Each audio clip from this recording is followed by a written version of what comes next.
Hey guys, welcome back to my channel Spurti Vlogs. Today's vlogging is going to be about just my casual day in my life. Let's get started. ಮೀನುಗಳು chicken phone ಎತ್ಬಿಡ್ತೀಯ ಬೈಯಂಗಿಲ್ಲ ಸುಮ್ಮನೆ ಇರಂಗಿಲ್ಲ ಏನಕ್ಕೆ ಬೈತೀಯ first of all that's my wish ಏನ್ ಯಾರ್ wish my house ಅಮ್ಮ ಗೈಸ್ ನೋಡಿ ಗೈಸ್ ಎಷ್ಟು ಬೇಗ ಚೇಂಜ್ ಆಗ್ತಾ ಇದೆ. ಇಂಥ ಬಾಳೆಗಳೆಲ್ಲ ನಾವು ಬಾಳಿಲ್ಲ ಅಮ್ಮ. ಒಂದು ಕೋಳಿ ಅಂಗಡಿ ಮುಖ ನೋಡಿಲ್ಲ, ಒಂದು ಮಟನ್ ಅಂಗಡಿ ಮುಖ ನೋಡಿಲ್ಲ. ಇಲ್ಲೋಡ ಪ್ರಾನ್ಸ್ಗಳಂತೆ ಚಿಕನ್ ಅದೇನೋ ಅಂತೆ, ಇದಂತೂ ಲೆಕ್ಕನೇ ಇಲ್ಲ. ಅದು ಟ್ರೈಪಾಡ್ ನೋಡೋ ಕ್ವಾಲಿಟಿ ಆಯ್ತಾ ಅಂತ ನಾನು ಹ್ಯೂಮನ್ ಟ್ರೈಪಾಡ್ನೇ ಎತ್ಕೊಟ್ಟಿದ್ದೀನಿ ಗೈಸ್. ನಾನು ಟ್ರೈಪಾಡ್ ಮುರ್ದಾಕ್ಬಿಟ್ಟು ಎತ್ತಿ ಕಣಕ್ ಹೊಗೆ ಎಲ್ಲ ಗೈಸ್. ನಂಗೆ ತಿರ್ಗಾ ಇವಾಗ ಎಷ್ಟೊಂದು ಕಾಸು ಕೊಟ್ಟು ತರಿಸಿದ್ದೀನಿ. ನಮ್ಮ ಹತ್ರ ತುಂಬಾ ಜಾಸ್ತಿ ಕಾಸು ಐತಲ್ಲ ಅದಕ್ಕೆ. ಯಾಕೆ ನೀನ್ ಹಿಂಗೆ ಹೊಸದಾನೆ ನಿನ್ನ ಓಪೋ ಮನಸಾಕ್ಷಿಗೆ ಒಪ್ಪೋ ಥರ ಹೇಳು, ನೀನು ಕಾಸು ಕೊಟ್ಟೆ ಅಂತ. ನಾನು ಯಾಕೆ ಕೊಡಬೇಕು? ವಾವ್, ಎಷ್ಟು ಚೆನ್ನಾಗಿದೆ ಶಿಖಾ, ಕ್ವಾಲಿಟಿ ತಾನೇ ಮಮ್ಮಿ? ಮುರ್ದಾಕ್ಬಿಡು ಪೂರ್ತಿ ತಾನೇ ಮಮ್ಮಿ. ಎಷ್ಟು ಚೆನ್ನಾಗಿದೆ ನೋಡು, ಓಪನ್ ಮಾಡು. Wow, so beautiful. ನೀವು ಬಿಟ್ಬಿಡು. ಶಿಖಾ ಕೊಡು. ಚೆನ್ನಾಯ್ತ ಬಟ್ ವೆಯ್ಟ್ ಆಗಿ ಎಷ್ಟು ಸಾವಿರ? 17 Pro Max. You can put your Osmo here. Seriously? Yes, bro. ನಿಜ ಹೇಳು. ಎಕ್ಸ್ಟ್ರಾ ಒಂದು ಏರ್ ಬ್ಯಾಂಡ್ ಕೊಟ್ಟವ್ರು. ಹಾಕ್ಬೋದೆ ಸ್ಫೂರ್ತಿ, ಈ ಥರ ಹಾಕ್ಬೋದೆ. ಓ ದಟ್ ಆಸ್ಮೋ ಅದು ಟ್ರೈಪಾಡ್ ಫಿಕ್ಸ್ ಥರನಾ? ಎಲ್ಲ ಗೊತ್ತಿದ್ದೆ ತರಿಸಿರೋದು. ಶಿಖಾ ಫಾ ಪ್ಲೀಸ್ ಮಾ ಪ್ಲೀಸ್. ತರ್ಸೋದು ಸ್ಫೂರ್ತಿ ನಿನ್ಗೇನು ಗೊತ್ತಿರಲ್ಲ, ಎಲ್ಲ ಪಿಂಕಿಗೆ ಗೊತ್ತಿರ್ತಿತ್ತಲ್ಲ ಹಿಂಗೆ. ಯಾಕಂದರೆ ಅವಳು ತುಂಬ ಟೆಕ್ನಾಲಜಿಯಲ್ಲಿ ಮುಂದುವರೆದಿದ್ದಾಳಲ್ಲ, ಅದಕ್ಕೆ ತಸು ಆರ್ಡ್ರ್ ಮಾಡಿದ್ದೆ ಶಿಖಾನೇ. ಇವಾಗ ನಿನ್ನ ಪ್ರಕಾರ ನನಗೇನು ಗೊತ್ತಿಲ್ಲ. I don't encourage. ನೀನು ಎನ್ಕರೇಜ್ ಮಾಡ್ಬೇಕಂತ ನಾನು ನಿನ್ನ ಕೇಳಿಲ್ಲ, ಅಥವಾ ನಿನ್ನ ಕೊಡ್ಸು ಅಂತ ನಾನು ನಿನ್ಗೆ ಹೇಳಿಲ್ಲ. ಅದೇ ನೋಡಿ, ಇದೇ ಇಂಡಿಪೆಂಡೆಂಟ್ ಅಂತಾರಲ್ಲ, ಅದೇನೋ ಸೋ ಕಾಲ್ಡ್ ಈ ಆಟಿಟ್ಯೂಡ್ ಇರುತ್ತೆ. ಆಸ್ಟ್ರೇಲಿಯಾ ಫ್ಲೈಟ್ ಅಷ್ಟು ಉದ್ದ ಐತೆ. ಇದೇನೆ ಎರಡೈತೆ. ಅನ್ನ ನಾಳೆ ಟ್ರೈಪಾಡ್ ಅದೇ ಮುರಿದೋಗಿರೋದು ಗೈಸ್. ಅದು ಗೊತ್ತಿಲ್ಲ. ನಾನು 1 ತಿಂಗಳು ಆಯ್ತಾ ಮುರಿದೋಗಿ, 1 ತಿಂಗಳು ಆದ್ಮೇಲೆ ತೊಗೊಂಡಿದ್ದೀನಿ ಗೈಸ್. ನಾನು ಇದಕ್ಕೆ ಇದನ್ನೇನ ಒಂದು ಸ್ಟಿಕ್ ಮಾಡೋದು, ಏನೋ ಎಕ್ಸ್ಟ್ರಾ ಆಕ್ಟಿವಿಟಿ ಮಾಡ್ಕೋಬೇಕು. ನಾನು ಮುರಿದಿದ ತಕ್ಷಣ ತೊಗೊಂಡಿಲ್ಲ ಗೈಸ್. ಅದು ನನಗೆ ಗೊತ್ತಿರೋ ಬೆಲೆ, ನಮ್ಮಮ್ಮ ಕಳ್ಸಿರೋ ಬೆಲೆ. 1 ತಿಂಗಳು ಅದಕ್ಕೆ ಪಶ್ಚಾತ್ತಾಪ ಪಟ್ಟು ಆಮೇಲೆ ಹೊಸ ಚೆನ್ನಾಗಿದೆ ತಾನೆ. ನನ್ನಷ್ಟು ಉದ್ದ ಆಯ್ತು. ಹೇಳು ಮಮ್ಮಿ, ಇನ್ನು ಏನೇನು ಕೇಳಬೇಕೋ ಹೇಳ್ಬಿಡು. ನನ್ನಷ್ಟು ಏನೇನು ಉದ್ದ ಐತೆ? ಇಲ್ಲ, ಇನ್ನೂ ಹೈಟ್ ಬರ್ತೈತೆ. ನಾನು ಫಸ್ಟ್ ಸ್ಟ್ಯಾಂಡರ್ಡ್ ಇದ್ದಾಗ ಭಯ ಇರಲಿಲ್ಲ. Any one sweet memories of your school life? I don't have any because of my mom. ನೋಡ look. Consider that as my memory. Guys ತುಂಬ ಚೆನ್ನಾಗಿದೆ ಗೈಸ್, ಇದು ತಗೊಳ್ಳಿ ನೀವು. Any creators watching please by Digitech. Because ಈ ನಡುವೆ creators ಎಲ್ಲ ಏನು ಹೇಳ್ತೇವೆ ಮಮ್ಮಿ, ಈ ನಡುವೆ ಇರೋ ಕ್ರಿಯೇಟರ್ಸ್ ಹತ್ರ ಎಲ್ಲ ಇರುತ್ತೆ. ಮೈಕ್ ಇರುತ್ತೆ, ಆಮೇಲೆ ಓಸ್ಮೋನು ಇರುತ್ತೆ, ಇರುತ್ತೆ. Oppo, I call it as Oppo. ಓಸ್ಮೋ ಇರುತ್ತೆ, ಗೋಪ್ರೋ ಇರುತ್ತೆ, ಆಮೇಲೆ ಕ್ಯಾಮ್ರಾ, ಇದು ಮೈಕು, ಮೈಕ್ ಬಂದಿರೋ ಮೈಕು, ಆಮೇಲೆ ಮ್ಯಾಗ್ನೆಟಿಕ್ ಮೈಕು. ಇಲ್ಲಿ ಸುಮ್ಮನೆ ಸ್ಟಿಕ್ ಮಾಡ್ಕೊಂಡು ಓಡಾಡ್ತಾ ಇರ್ತಾರೆ, ಆ ಥರ ಮೈಕು ಎಲ್ಲ. ನನ್ನ ಮಗಳು ಯೂಸ್ ಮಾಡಿದಾಗ, ಆ್ಯಕ್ಚುಲಿ ಸ್ಟಾರ್ಟಿಂಗ್ ಸ್ಫೂರ್ತಿ ವ್ಲಾಗ್ಸ್ ಸ್ಟಾರ್ಟ್ ಮಾಡಿದಾಗ ನನ್ನ ಹತ್ರ ಇದ್ದಿದ್ದು ವಿವೋ ಫೋನ್ ಇಸ್ಕೊಂಡು ಮಾಡ್ತಾ ಇದ್ದಿದ್ದು. ನನ್ನ ಫೋನಲ್ಲೇ ನೀನು ವಿಡಿಯೋಸ್ ಮಾಡ್ತಾ ಇದ್ದಿದ್ದು. ಆದರೆ ಆ ವಿಡಿಯೋಸ್ ಎಲ್ಲ ಇಲ್ಲ ಇವಾಗ ಈ ಚಾನಲಲ್ಲಿ. What ever it may be, ನಾವು ಬಂದಿದ್ದಾರಿ ಮರಿಬಾರ್ದಂತೆ. 360 ಡಿಗ್ರಿ ರೊಟೇಟ್ ಆಗ್ತದೆ. ಆವಾಗ ನನ್ನ ಫೋನಲ್ಲಿ ಸ್ಟಾರ್ಟ್ ಮಾಡಿದ್ದು. ಆದರೆ ಇವತ್ತು ನನ್ನ ಮಗಳು ಅವಳೇ ಮುರಿದಾಕಿರೋದಕ್ಕೆ ಅವಳೇ ಕಾಸು ಕೊಟ್ಟು ತಗೋಣ ಅಷ್ಟು ದೊಡ್ಡೊಳಗಳು. ಕೊಡ್ಸಕ್ಕೆ ನನಗೆ ಯೋಗ್ಯತೆ ಇಲ್ಲ ಗೈಸ್, ನಾನು ಕೊಡ್ಸಲ್ಲ ಗೈಸ್. ಯೋಗ್ಯತೆ ಬರೋ ಅಂಥ ಮಗಳನ್ನ ಬೆಳೆಸಿದ್ದೀನಲ್ಲ, ಸಾಕು, ಅದೇ ನನ್ನ ಯೋಗ್ಯತೆ. ಡೋಂಟ್ ಟಾಕ್ ಅಬೌಟ್ ಮೈ ಯೋಗ್ಯತೆ. ಯೋಗ್ಯತೆ ಇಲ್ಲ ಅಂತ ಎಷ್ಟು ತಿರುಗ್ತೈತಾ ಇದು? You guys can see me there.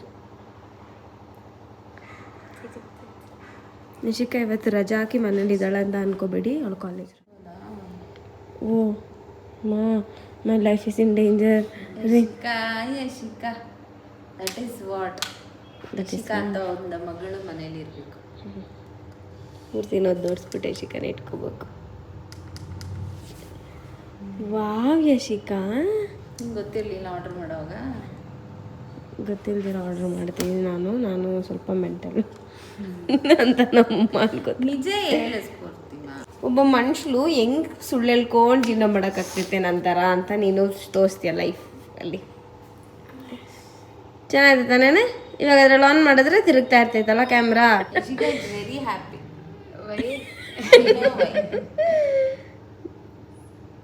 Okay bye. So guys, ಇವತ್ತು ನಾನು ನಿಮ್ಮೆಲ್ಲರಿಗೂ ಡ್ರೈ ಫ್ರೂಟ್ಸ್ ಲಡ್ಡು ರೆಸಿಪಿನ ಶೇರ್ ಮಾಡ್ತಿದ್ದೀನಿ. This is different recipe. Usually ನಿಮಗೆ ಎಲ್ಲೂ ಈ ಥರ ರೆಸಿಪಿ ನೋಡಿರಲ್ಲ, ಬಿಕಾಸ್ ಇದರಲ್ಲಿ ಯೂಸ್ ಮಾಡೋ ಇಂಗ್ರೀಡಿಯೆಂಟ್ಸ್ ಎಲ್ಲ ಸ್ವಲ್ಪ ಡಿಫರ್ ಆಗುತ್ತೆ ಮತ್ತು ಮಾಡೋ ಮೆಥಡ್ ಕೂಡ ಸ್ವಲ್ಪ ಡಿಫರ್ ಆಗುತ್ತೆ. ಸೊ ಅದಕ್ಕೆ ನೀವು ಕೊನೆ ತನಕ ನೋಡಿ ಮತ್ತು ನಿಮ್ಗೆ ಇಷ್ಟ ಆದರೆ ನಿಮ್ಮ ಮನೇಲಿ ಕೂಡ ಟ್ರೈ ಮಾಡಿಕೊಂಡು ಮಕ್ಕಳಿಗೆಲ್ಲ ಕೊಡಿ, who don't like dry fruits ಎಲ್ಲ. ಸೊ ಇದಕ್ಕೆ ಸ್ವಲ್ಪ ಚಾಕ್ಲೇಟ್ ಏನಾದರೂ ಕೋಟ್ ಮಾಡಿದ್ರೆ ಇಷ್ಟಪಟ್ಬಿಟ್ಟು ಮಕ್ಕಳು ಕೂಡ ತಿಂತಾರೆ. So it will be so tasty and good. First ನಾನಿಲ್ಲಿ ಬಾದಾಮಿ ತೊಗೊಂಡಿದ್ದೀನಿ, ಆಮಂಡ್ಸ್, ಕ್ಯಾಶು ನಟ್ಸ್, ಅದಾದಮೇಲೆ ಪಿಸ್ತಾಶ್ಯೂಸ್, ಆಮೇಲೆ ಸನ್ಫ್ಲವರ್ ಸೀಡ್ಸ್, ವಾಟರ್ಮೆಲನ್ ಸೀಡ್ಸ್ ಮತ್ತು ಪಂಪ್ಕಿನ್ ಸೀಡ್ಸ್ ಇಷ್ಟನ್ನು ತೊಗೊಂಡಿದ್ದೀನಿ. ಇದು ಎಲ್ಲದನ್ನು ನಿಮಗೆ ಮಿಕ್ಸಿಯಲ್ಲಿ ಏನಾದರೂ ಒನ್ ಟೈಮ್ ಗ್ರೈಂಡ್ ಮಾಡ್ಕೋಬೇಕಂದ್ರೆ ಅದು ಕೂಡ ಮಾಡ್ಕೋಬೋದು ಕೋರ್ಸಾಗಿ. ನನಗೆ ಕಟ್ ಮಾಡಿದ್ರೆ ಚೆನ್ನಾಗಿರುತ್ತೆ, ಸ್ವಲ್ಪ ಬಾಯಿಗೆ ಸಿಗುತ್ತೆ ಅಂತ ಅನಿಸುತ್ತೆ. ಸೊ ಅದಕ್ಕೆ ನಾನು ಯೂಶ್ವಲಿ ಕಟ್ ಮಾಡಿನೇ ಮಾಡೋದು. ಇಲ್ಲ ನಿಮ್ಗೆ ಇಷ್ಟೊಂದು ಫೈನಾಗಿ ಕಟ್ ಮಾಡೋಕ್ಕಾಗಲ್ಲ ಅಂತಂದರೆ ನಾರ್ಮಲಾಗಿ ಸ್ವಲ್ಪ ಮೀಡಿಯಮ್ ಸೈಜಲ್ಲಿ ಕೂಡ ಕಟ್ ಮಾಡ್ಕೋಬೋದು. ನಂಗೆ ಈ ಥರ ಚಿಕ್ಕ ಚಿಕ್ಕದಾಗಿ ನಾನೇ ಕಟ್ ಮಾಡಿದ್ರೆ ನಂಗೆ ಸ್ವಲ್ಪ ಸ್ಯಾಟಿಸ್ಫ್ಯಾಕ್ಷನ್. ಸೊ ಅದಕ್ಕೆ I do it in this way. ಇಲ್ಲ ಅಂತಂದರೆ ನೀವು ಎಲ್ಲದನ್ನು ಮಿಕ್ಸಿಯಲ್ಲಿ ಹಾಕಿ ಒಂದು ಸತಿ ಕೋರ್ಸಾಗಿ ಪಲ್ಸ್ ಮೋಡಲ್ಲಿ ಗ್ರೈಂಡ್ ಮಾಡಿಕೊಂಡ್ರೆ that is also good. So you can do it as per your requirement. So ಈ ಥರ ಮಾಡಿಬಿಟ್ಟು ನಾನು ಎಲ್ಲದನ್ನು ಫ್ರೈ ಮಾಡ್ಕೋತೀನಿ. ಇವಾಗ ನಾನು ಪಿಸ್ತಾಶ್ಯೂನು ಕೂಡ ಕಟ್ ಮಾಡ್ತಾಯಿದ್ದೀನಿ. ಎಲ್ಲ ಪಿಸ್ತಾಸ್ದು ಶೆಲ್ಸ್ ಎಲ್ಲ ತೆಗೆದ್ಬಿಟ್ಟು ಅದಾದಮೇಲೆ ಕಟ್ ಮಾಡಿಬಿಟ್ಟು ಆಮೇಲೆ ಫ್ರೈ ಮಾಡ್ಕೋಬೇಕು ಅಂತ ಅಂದ್ಕೊಂಡಿದ್ದೀನಿ. ಸೊ ಆ ಥರ ಮಾಡಿದ್ರೆ ಟೇಸ್ಟ್ ಚೆನ್ನಾಗಿರುತ್ತೆ ಮತ್ತು ಎಲ್ಲ ಒಂದೇ ಸತಿ ಫ್ರೈ ಮಾಡ್ಬೋದು. ಏನಾದರೂ ನೀವು ಪುಡಿ ಎಲ್ಲ ಮಾಡಬೇಕು, ಇವಾಗ ಪ್ರೋಟೀನ್ ಪೌಡರ್ ಆ ಥರ ಎಲ್ಲ ಮಾಡ್ತಾರೆ, ಅವಾಗ ಅಂದರೆ ಕಟ್ ಮಾಡೋ ನೆಸೆಸರಿ ಇರೋಲ್ಲ, ಡೈರೆಕ್ಟ್ ಹಾಕ್ಬಿಟ್ಟು ಫ್ರೈ ಮಾಡಿ ಜಸ್ಟ್ ಗ್ರೈಂಡ್ ಮಾಡ್ಕೋಬೋದು. ಬಟ್ ಈ ಥರ ಇದು ಲಡ್ಡೂಸ್ ಮಾಡ್ತಿರೋದಲ್ಲ, ಸೊ ಅದಕ್ಕೆ ಈ ಥರ ತಿನ್ನೋವು ಕೂಡ ನಿಮಗೆ ಗೊತ್ತಾಗಬೇಕು, ಲೈಕ್ ಯಾವ ಸೀಡ್ ತಿಂತಿದ್ದೀವಿ ಅಂತ. ಆ ಟೇಸ್ಟ್ ಆಗಿರಲಿ ಅಥವಾ ಅದರದ್ದು ಸ್ಟ್ರಕ್ಚರ್ ಗೊತ್ತಾದರೆ ಚೆನ್ನಾಗಿರುತ್ತೆ ಅಂತ ಇಸ್ ವಾಟ್ ಐ ಫೀಲ್. ಅದಕ್ಕೆ ನಾನು ಈ ಥರ ಸ್ಮಾಲ್ ಸೈಜಲ್ಲಿ ಕಟ್ ಮಾಡ್ಕೊಳೋದು. This takes a lot of time, easily 30 to 40 minutes ಆಗಿಬಿಡುತ್ತೆ. ನೆಕ್ಸ್ಟ್ ನಾನಿಲ್ಲಿ ಒಂದು ಮಿಕ್ಸರ್ ಜಾರ್ಗೆ ಡ್ರೈ ಜಾಗ್ರಿ ಬರುತ್ತಲ್ವ, ಪೌಡರ್ ಜಾಗ್ರಿ, ಸೊ ಅದನ್ನು ಆ್ಯಡ್ ಮಾಡಿಕೊಂಡು ಅದಾದಮೇಲೆ ಅದಕ್ಕೆ ಸ್ವಲ್ಪ ಸೋಂಪು, ಫೆನಿಲ್ ಸೀಡ್ಸ್, ಅದಾದಮೇಲೆ ಕಾರ್ಡಮಮ್ ಅಂದರೆ ಏಲಕ್ಕಿ ಬರುತ್ತಲ್ಲ ಅದನ್ನು ಆ್ಯಡ್ ಮಾಡ್ಕೊಂಡಿದ್ದೀನಿ. ಅದನ್ನ ಹಾಕ್ಬಿಟ್ಟು ಚೆನ್ನಾಗಿ ಗ್ರೈಂಡ್ ಮಾಡಿಕೊಂಡು ನೆಕ್ಸ್ಟ್ ಇದಕ್ಕೆ ಡೇಟ್ಸ್ ಬರುತ್ತಲ್ಲ, ಸೊ ಡೇಟ್ಸ್ದು ಸೀಡ್ಸ್ ಎಲ್ಲ ತೆಗೆದ್ಬಿಟ್ಟು ಅದನ್ನು ಆ್ಯಡ್ ಮಾಡ್ಕೊಂಡು ಒಂದು ಸ್ವಲ್ಪ ನೀರು ಹಾಕಿ ಚೆನ್ನಾಗಿ ಸ್ಮೂತ್ ಪೇಸ್ಟ್ ಮಾಡ್ಕೋಬೇಕು. ಅಷ್ಟೊತ್ತಿಗೆ ಈ ಡ್ರೈ ಫ್ರೂಟ್ಸ್ ಎಲ್ಲ ಕಟ್ ಮಾಡಿ ರೆಡಿ ಇರುತ್ತೆ. ಒಂದು 3 to 4 ಸ್ಪೂನ್ಸ್ ಆಗೋಷ್ಟು ತುಪ್ಪ ಆ್ಯಡ್ ಮಾಡ್ಕೊಂಡಿದ್ದೀನಿ ನಾನು. ಸೊ ತುಪ್ಪ ಹಾಕ್ಬಿಟ್ಟು ಎಲ್ಲ ಒಂದೇ ಸತಿ ಹಾಕ್ಬೋದು, ಬಿಕಾಸ್ ಎಲ್ಲ ಸೀಡ್ಸ್ ಸಿಮಿಲರ್ ಸೈಜಲ್ಲೇ ಇರುತ್ತೆ, ಏನು ತುಂಬ ದೊಡ್ಡದು ಚಿಕ್ಕದು ಅಥವಾ ಫ್ರೈ ಆಗೋಕ್ಕೆ ಟೈಮ್ ಆಗೋಲ್ಲ ಅಂತೆಲ್ಲ ಏನಿರಲ್ಲ. ಸೊ ಒಂದು 5 ಟೇಬಲ್ ಸ್ಪೂನ್ ಆಗೋಷ್ಟು ಗೀನ ಆ್ಯಡ್ ಮಾಡಿಕೊಂಡು ನೆಕ್ಸ್ಟು ಇದನ್ನೆಲ್ಲ ಹಾಕಿ ಚೆನ್ನಾಗಿ ಫ್ರೈ ಮಾಡ್ಕೋಬೇಕು. ಅದು ಒಂಥರ ಅರೋಮ್ಯಾಟಿಕ್ ಬರುತ್ತೆ, ದಟ್ ಸ್ಮೆಲ್ ಆ್ಯಂಡ್ ಆಲ್ ತುಂಬ ಚೆನ್ನಾಗಿರುತ್ತೆ. ಸೊ ಅದಕ್ಕೆ ಆ ಸ್ಮೆಲ್ ಬರೋ ತನಕ ಚೆನ್ನಾಗಿ ಫ್ರೈ ಮಾಡ್ಕೋಬೇಕು. ಇದ್ರ ಜೊತೆಗೆ ನಾನಿಲ್ಲಿ ಎಳ್ಳನ್ನು ಹಾಕ್ಕೊಂಡಿದ್ದೀನಿ, ಸೆಸ್ಮಿ ಸೀಡ್ಸ್ ಅದನ್ನು ಆ್ಯಡ್ ಮಾಡ್ಕೊಂಡಿದ್ದೀನಿ, ಮತ್ತು ಗಸಗಸೆ ಪಾಪಿ ಸೀಡ್ಸ್ ಬರುತ್ತಲ್ಲ ಅದನ್ನು ಕೂಡ ಹಾಕ್ಕೊಂಡ್ರೆ ಚೆನ್ನಾಗಿರುತ್ತೆ. ನಾನು ಇಲ್ಲಿ ಆ್ಯಡ್ ಮಾಡಿಲ್ಲ, ಬಟ್ ಜಸ್ಟ್ ಸೆಸ್ಮಿ ಸೀಡ್ಸ್ನ ಆ್ಯಡ್ ಮಾಡ್ಕೊಂಡಿದ್ದೀನಿ. ಅದಾದಮೇಲೆ ಇದಕ್ಕೆ ರೇಸನ್ಸ್, ಸ್ವಲ್ಪ ದ್ರಾಕ್ಷಿ ಚಿಕ್ಕ ಚಿಕ್ಕದಾಗಿ ಕಟ್ ಮಾಡಿ ಅದನ್ನು ಕೂಡ ಹಾಕೊಳ್ಳಿ. ಅದು ಕೂಡ ಸ್ವಲ್ಪ ಸ್ವೀಟಾಗಿ ಮಧ್ಯದಲ್ಲಿ ಸಿಗುತ್ತೆ. ಸೊ ಇಷ್ಟ ಇದ್ದವರು you can add that. And next ಇಲ್ಲಿ ಅದನ್ನು ಒಂದು ಪ್ಲೇಟ್ಗೆ ಟ್ರಾನ್ಸ್ಫರ್ ಮಾಡಿಕೊಂಡು ಇನ್ನೊಂದು 2 ಸ್ಪೂನ್ ಆಗೋಷ್ಟು ಗೀ ಹಾಕ್ಕೊಂಡು ಈ ಡೇಟ್ ಮಿಕ್ಸ್ಚರ್ ಏನು ಮಾಡಿದ್ವಲ್ಲ ಅದನ್ನು ಆ್ಯಡ್ ಮಾಡ್ಕೊತಾ ಇದ್ದೀನಿ. ಇದಕ್ಕೆ ನಾನು ಸೋಂಪು ಹಾಕಿದ್ದೀನಿ 1-2, ಅದೊಂಥರ ಫ್ರೇಗ್ರೆನ್ಸ್ ಬರುತ್ತೆ ಮತ್ತು ಟೇಸ್ಟ್ ಕೂಡ ಇವಾಗೆಲ್ಲ ಮಿಕ್ಸ್ ಮಾಡ್ತೀವಲ್ಲ ಅದು ಒಂಥರ ಆ ಸ್ಮೆಲ್ಲು ಮತ್ತು ಟೇಸ್ಟ್ ಹೋಗೋಕ್ಕೆ ಬ್ಯಾಲೆನ್ಸ್ ಮಾಡೋಕ್ಕೆ ಹೆಲ್ಪ್ ಮಾಡುತ್ತೆ. ಮತ್ತು ಜಾಗರಿ ಕೂಡ ಹಾಕಿರ್ತೀರಿ, ಸ್ವೀಟ್ನೆಸ್ ಅದರಲ್ಲೇ ಇರುತ್ತೆ. ಡೇಟ್ಸ್ ಕೂಡ ನಿಮ್ಮದು ತುಂಬ ಸ್ವೀಟ್ ಇದೆ ಅಂತಂದರೆ, ಇವಾಗ ಲಯನ್ ಡೇಟ್ಸ್ ಅದೆಲ್ಲ ತೊಗೊಂಡ್ರೆ ಸ್ವಲ್ಪ ಕೋಟ್ ಮಾಡಿರ್ತಾರೆ, ಸೊ ಅದಕ್ಕೆ ಸ್ವೀಟ್ ಜಾಸ್ತಿ ಇರುತ್ತೆ. ಸೊ ನೋಡಿಕೊಂಡು ನಿಮಗೆ ಎಷ್ಟು ಸ್ವೀಟ್ನೆಸ್ ಬೇಕೋ ಮಾಡ್ಕೊಳ್ಳಿ. ನಾನು 1 ಸ್ಪೂನ್ ಆಗೋಷ್ಟು ಜಾಗ್ರಿ ಪೌಡರ್ ಮತ್ತು ಇಷ್ಟು ಡೇಟ್ಸ್ ಹಾಕಿದ್ದೀನಲ್ಲ, ನಂಗೆ ಸಾಕು, ಜಾಸ್ತಿ ಸ್ವೀಟ್ ನಂಗೆ ಯೂಶ್ವಲಿ ಇಷ್ಟ ಆಗೋಲ್ಲ, ದಟ್ಸ್ ದ ರೀಸನ್. ಮತ್ತು ಸ್ವಲ್ಪ ರುಚಿಗೆ ತಕ್ಕಷ್ಟು ಉಪ್ಪನ್ನ ಆ್ಯಡ್ ಮಾಡ್ಕೊಂಡಿದ್ದೀನಿ ಇದೇ ಮಿಕ್ಸ್ಚರ್ಗೆ ಹಾಕ್ಬಿಟ್ಟು ನೆಕ್ಸ್ಟು ಹಂಗೆ ಮಿಕ್ಸ್ ಮಾಡ್ತಾ ಇನ್ನೊಂದು ಸ್ಪೂನ್ ತುಪ್ಪ ಹಾಕ್ಕೊಂಡು ಮಿಕ್ಸ್ ಮಾಡಿ, ಮತ್ತು ಈ ಡ್ರೈ ಫ್ರೂಟ್ಸ್ ಏನೇನೆಲ್ಲ ಕಟ್ ಮಾಡಿ ಫ್ರೈ ಮಾಡಿ ಇಟ್ಕೊಂಡಿದ್ವಲ್ಲ ಅದನ್ನು ಕೂಡ ಇದಕ್ಕೆ ಆ್ಯಡ್ ಮಾಡ್ಕೊಂಡು ಚೆನ್ನಾಗಿ ಮಿಕ್ಸ್ ಮಾಡಿ. ಆಲ್ರೆಡಿ ನಾವು ತುಪ್ಪ ಅಲ್ಲಿ ಚೆನ್ನಾಗಿ ಡ್ರೈ ಫ್ರೂಟ್ಸ್ನೆಲ್ಲ ಫ್ರೈ ಮಾಡಿರ್ತೀವಿ, ಎಲ್ಲ ರೋಸ್ಟ್ ಆಗಿರೋ ನಟ್ಸ್ ತುಂಬ ಕ್ರಂಚಿಯಾಗಿ ಚೆನ್ನಾಗಿರುತ್ತೆ. ಸೊ ಅದನ್ನು ಈ ಡೇಟ್ ಮಿಕ್ಸ್ಚರ್ಗೆ ಹಾಕ್ಕೊಂಡು ಮಿಕ್ಸ್ ಮಾಡಿದ್ರೆ ನಿಮಗೆ ಸಾಗಿ ಅಂತ ಅನಿಸಲ್ಲ, ಇನ್ನೂ ಕ್ರಂಚಿಯಾಗಿ ಟೇಸ್ಟ್ ತುಂಬ ಚೆನ್ನಾಗಿ ಬರುತ್ತೆ. ಸೊ ಇದನ್ನು ಚೆನ್ನಾಗಿ ಮಿಕ್ಸ್ ಮಾಡಿಕೊಂಡು ಒಂದು ಸ್ವಲ್ಪ ನಿಮ್ಮ ಕೈಯಲ್ಲಿ ಮುಟ್ಟಕ್ಕಾಗೋ ಥರ ಬಿಸಿ ಇರಬೇಕು, ಜಾಸ್ತಿ ತಣ್ಣಗಾಗಿರಬಾರ್ದು, ವಾರ್ಮ್ ಆಗಿರಬೇಕು ಇನ್ನು. ಸೊ ಅಷ್ಟು ಬೇಗ ನಾವು ಪ್ಲೇಟ್ಗೆ ಟ್ರಾನ್ಸ್ಫರ್ ಮಾಡಿಕೊಂಡು ಕ್ಲೀನಾಗಿ ಸ್ಪ್ರೆಡ್ ಮಾಡಿಕೊಂಡು, ಇದು ಪೈಪಿಂಗ್ ಹಾಟಿಂದ ರೂಮ್ ಟೆಂಪ್ರೇಚರ್ ಬೇಡ, ಜಸ್ಟ್ ಒಂದು ಸ್ವಲ್ಪ ವಾರ್ಮ್ ಇರೋ ಥರನೇ ನೀವು ಮಾಡ್ಕೋಬೋದು. ಇಷ್ಟೊಂದು ಬಿಸಿಯಲ್ಲಿ ಕೈಗೆ ಕಟ್ಟಕ್ಕೂ ಕೂಡ ಆಗಲ್ಲ. ಅದರಿಂದ 1/2 ಸ್ಪೂನ್ ಆಗೋಷ್ಟು ಪೆಪ್ಪರ್ ಪೌಡರ್ನ ಆ್ಯಡ್ ಮಾಡ್ಕೋತಿದ್ದೀನಿ. ಇದು ಹಾಕೋದ್ರಿಂದ ಎಲ್ಲ ಸ್ವೀಟ್ನೆಸ್ನ ಬ್ಯಾಲೆನ್ಸ್ ಮಾಡುತ್ತೆ ಮತ್ತು ನಿಮಗೆ ತಿನ್ನುವಾಗ ತುಂಬ ಸ್ವೀಟ್ ಅಥವಾ ಎಕ್ಟ್ ಅಂತ ಅನ್ಸಲ್ಲ. ಇದಕ್ಕೆ ಫೆನಲ್ ಸೀಡ್ಸ್ನ ಕೂಡ ಯೂಸ್ ಮಾಡಿರ್ತೀವಲ್ಲ, ಅದ್ರದ್ದು ಒಂಥರ ಅರೋಮಾ ಮತ್ತು ಪೆಪ್ಪರ್ದು ಎಲ್ಲ ಸಿಗ್ತಾಯಿದ್ರೆ ನಿಮಗಿನ್ನ ಬೇಕು ಅಂತ ಅನಿಸುತ್ತೆ. ನೆಕ್ಸ್ಟ್ ಇಲ್ಲಿ ಲೈಟಾಗಿ ಕೀಯಿಂದ ಕೈನ ಗ್ರೀಸ್ ಮಾಡಿಕೊಂಡು ಲಡ್ಡೂಸ್ ಮಾಡ್ಬೋದು. ಆಲ್ಸೋ ಲಡ್ಡೂಸ್ ಬಂದ್ಬಿಟ್ಟು ಯಾವ ಸೈಜ್ ಬೇಕೋ ಆ ಸೈಜ್ಗೆ ನೀವು ಕಟ್ಕೋಬೋದು. ನಾನು ಬಂದ್ಬಿಟ್ಟು ಇಲ್ಲಿ ಚಿಕ್ಕದು ಮಾಡೋಣ ಅಂತ ಹೋಗಿದ್ದು, ಬಟ್ ನನ್ನ ಕೈಲಿ ತುಂಬ ದೊಡ್ಡ ಲಡ್ಡೂಸೇ ಕಟ್ಟೋಕ್ಕಾಗೋದು. ಸೊ ಅದಕ್ಕೆ ನಾನು ಇಲ್ಲಿ ಮೀಡಿಯಮ್ ಸೈಜ್ದು ಮಾಡಿದ್ದೀನಿ. ಎನಿ ಫ್ರೂಟ್ ಇದ್ರ ಜೊತೆ ತಿಂದರೆ ನಿಮಗೆ ಹೆಲ್ದಿಯಾಗಿರೋ ಸ್ನ್ಯಾಕ್ ಕೂಡ ರೆಡಿ ಆಗುತ್ತೆ. ಸೊ ಇದನ್ನು ನೀವು 15 days ಒನ್ಸ್ ಅಥವಾ ತಿಂಗ್ಳಿಗೆ ಒಂದ್ಸತಿ ಮಾಡಿಟ್ಕೊಂಡ್ರೆ ನಿಮ್ಮ ಎವ್ರಿ ಡೇಯಲ್ಲಿ ಎಲ್ಲ ನಟ್ಸ್ ಕನ್ಸ್ಯೂಮ್ ಮಾಡ್ದಂಗೆ ಇರುತ್ತೆ. ಹೇರ್ ಫಾಲ್ಗೆ ಒಳ್ಳೆಯದು, ಮತ್ತು ತುಂಬ ಹುಡುಗಿರಿಗೆಲ್ಲ PMS ಟೈಮಲ್ಲೆಲ್ಲ ಬೋನ್ಸ್ಗೆಲ್ಲ ಒಳ್ಳೆಯದು, ಮತ್ತು ನಿಮಗೆ ಸ್ಟ್ರೆಂತ್ ಕೊಡುತ್ತೆ. So there are a lot of benefits ಮತ್ತು ಹೆಲ್ದಿ ಫ್ಯಾಟ್ಸ್ ಇದು. ಸೊ ನಿಮ್ಮ ಡೈಲಿ ಲೈಫಲ್ಲಿ ಒಂದು ಲಡ್ಡು ತಿನ್ನೋದ್ರಿಂದ you can see a lot of difference. So ಅದಕ್ಕೆ ನೀವು ಇದನ್ನು ನಿಮ್ಮ ಫ್ರೀ ಟೈಮಲ್ಲಿ ಮಾಡಿಟ್ಕೋಬೋದು. ಹೊರಗಡೆಯಿಂದ ತೊಗೊಬರೋದಕ್ಕಿಂತ ಹೆಲ್ದಿಯಾಗಿ ಮನೇಲಿ ಮಾಡ್ಕೋಬೋದು. So make sure you try this at home. And ನಿಮ್ಗೆ ಹೇಗೆ ಅನಿಸ್ತು ಈ ಡಿಫ್ರೆಂಟ್ ಆಗಿರೋ ರೆಸಿಪಿ ಅಂತ ನನಗೆ ಕಮೆಂಟ್ ಸೆಕ್ಷನಲ್ಲಿ ಹೇಳಿ. ಎಲ್ಲ ಚೆನ್ನಾಗೈತೆ. ಯಾವ್ದು ಬ್ರೇಕ್ ಮಾಡೋದು ದೊಡ್ಡದಾಗೈತಿ ಯಾಕೆ ಗಂಡಾಗೆ ಅವ್ರ ತಂಟೆಗೆ ಹೋಗಲ್ಲ, ನಾನು ಗುಂಪಿಗೆ ಸೇರದ ಪದ ಅವರು ಇದ್ರಲ್ಲೇ ಗೊತ್ತಾಗ್ತೈತೆ. ಸೊ ಇದು ಸ್ಮಾಲ್ ಒನ್, ಇದರಿಂದ ಸೆಟ್ ಆಗ್ಬೇಕಲ್ಲ. ಇನ್ನೂ ಒಂದು ಸ್ವಲ್ಪ ಹೊತ್ತು ಬಿಟ್ಟರೆ ಸೆಟ್ ಆಗ್ತದೆ. ಮಾಡಿದ ತಕ್ಷಣ ನಮಗೆ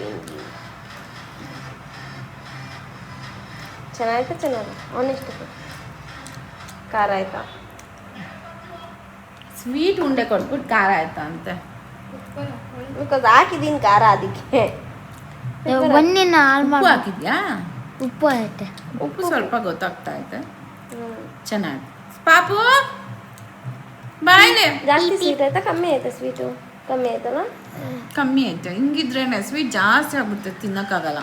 ಕ್ರಂಚಿ ಆಯ್ತಾ? ಬಟ್ ಕ್ರಂಚಿ ಐತೆ. ಬಟ್ ಅಂಗಡಿಯೆಲ್ಲ ಅವ್ರ ಡೇಟ್ಸ್ನ ಸ್ವಲ್ಪ ದೊಡ್ಡದಾಗಿ ಹಾಕಿರ್ತಾರೆ. ಅಂದ್ರೆ ಹಿಂಗು ಮಾಡ್ತಾರ, ಅದ್ರ ಜೊತೆ ಹಂಗು ಹಾಕಿರ್ತಾರ. ಅದು ಐತೆ ಗಟ್ಟಿ ಗ್ರೇಪ್ಸ್. ಎಲ್ಲೈತೆ ಡೇಟ್ಸ್? ಚಲೋ ಐತಲ್ಲ. ಅಯ್ಯೋ, ಮತ್ತೆ ಅದು ಹಾಕಿ ಇದು ಮಾಡಿದ್ರೆ ಚೆನ್ನಾಗಿರ್ತೈತೆ. ಅದು ಮತ್ತೆ ಒಣ ಕೊಬ್ಬರಿ ಹಾಕಿದ್ರೆ ಚೆನ್ನಾಗಿರ್ತೈತೆ. ನಾನು ಹಾಕಿಲ್ಲ, ಯಾಕಂದ್ರೆ ಇದು ನಮ್ಮನೇಲಿ ಡ್ಯಾಡಿ ಬಿಟ್ಟು ನೀನು ತಿನ್ನಲ್ಲ. ತಿನ್ನು, ಒಂದು ಇದಾಗೈತೆ, ಇದು ತಿನ್ನು. ಮಮ್ಮಿ ತಿನ್ಸು ಎಲ್ಲ ಚೆನ್ನಾಗೈತೆ ಅಂತ ತಿನ್ನು ಸರ್. ಶಕ್ತಿ ನಿಜ, ನಿಂಗೆ ಶಕ್ತಿ ಜಾಸ್ತಿ. ಚೆನ್ನಾಗೈತೆ, ತಿನ್ನು. ಡೇಟ್ಸ್ ಇದು ಏನೋ ಡೈರಿ ಮಿಲ್ಕ್ ಅಲ್ಲಿ ಹಾಕಿರ್ತಾರಲ್ಲ, ಸೊ ಈ ತರ ಮಕ್ಳೆಲ್ಲ ತಿನ್ನಲ್ಲ ಅಂತಾನೆ ಪಾಪ ಡೈರಿ ಮಿಲ್ಕ್ ಅವನು ಬಿಲ್ಡಿಂಗ್ ಮೇಲೆ ಬಿಲ್ಡಿಂಗ್ ಕಟ್ಕೊಂಡು ನಚ್ಚಕ್ಲ ಹಾಕಿ ಯಾಮಾರಿಸ್ತಾನೆ. It's very nice. ಆ ಸೀಡ್ಸ್ ಎಲ್ಲ ಹಾಕಿದ್ಯಲ್ಲ ಚೆನ್ನಾಗೈತೆ. ಅದ್ರದ್ದೇ ಒಂದು ಸ್ವಲ್ಪ ಕಹಿ ಗೊತ್ತಾಗ್ತೈತೆ. ಆದರೆ ಇದನ್ನೊಂದು ಸ್ವಲ್ಪ ಸೆಟ್ ಆದಮೇಲೆ ನಿಮಗೆ ಇಷ್ಟೊಂದು ಮಾಯ್ಸ್ಟಾಗಿರಲ್ಲ ಅಲ್ಲ, ಆ ಕ್ರಂಚ್ ಆಗಿ ಜಾಸ್ತಿ ಇರ್ತೈತೆ. ಸೋನು ಎಕ್ಸಾಮ್ ಗೈಸ್, ಅದಕ್ಕೆ ನಮ್ಮ ಸ್ವೀಟ್ ಜಾಸ್ತಿ ಅಲ್ಲ, ಕರೆಕ್ಟ್ ಸ್ವೀಟ್. ಅದಕ್ಕೆ ಕಮ್ಮಿ ಬೆಲ್ಲ ಅಲ್ಲ. ನೈಸ್. ಚೆನ್ನಾಗಿ ತೋರ್ಸ ತಿನ್ನು. I know you have. ತಿನ್ನು ಟೇಸ್ಟ್ ನೋಡ್ಬಿಟ್ಟು ಹೇಳು. ಚೆನ್ನಾಯ್ತಂತ ಯು ಆರ್ ಈಟಿಂಗ್. ನಮ್ಮ ಪಾಪುಗೆ ಇಷ್ಟ ಡ್ರೈ ಫ್ರೂಟ್ಸ್.